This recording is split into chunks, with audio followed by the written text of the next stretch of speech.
Hi! Good afternoon! For today's vlog naman, ayan, ito po ang closet ng aking dalawang anak. Ito, dito kay Kuya Jashin. Ito naman kay Baby Sophia.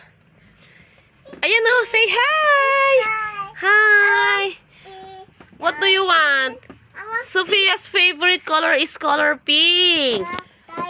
Ayan o, dami niyang dress. Wow! Ito yung iba kasi dito, guys. Bigay ni Tita Abby niya. Yung iba naman kay Mama G. Ito katulad to. Pag nagta-travel si Tita Abby niya, ayan. Galing to ng Vietnam. Tapos ito naman, mga in-order ko to sa online. Ayan. Yan. Medyo malalaki pa sa kanya. Ayan, sa online yan.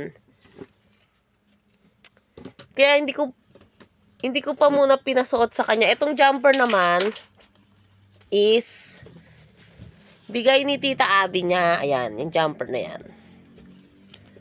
Hindi niya pa nasusuot kasi parang pang 4 years old and above siya. 2 and a half pa lang. Magti-3 pa lang si Baby Sophia.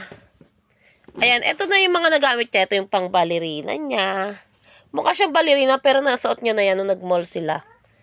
Ito sa online. Ito rin. Ito naman yung galing sa Divisoria. Favorite niya rin to. Ito naman yung kay Kuya Jashin. Yan lang yung pang school niya. Ito, ayan. Kay Kuya Jashin yan. Niligpit ko na yan. Yun lang. Saka yung mga sandals niya. Marami siyang sandals eh. Nandun lang sa baba. Pinakita ko lang sa inyo yung dress ni Baby Sophia.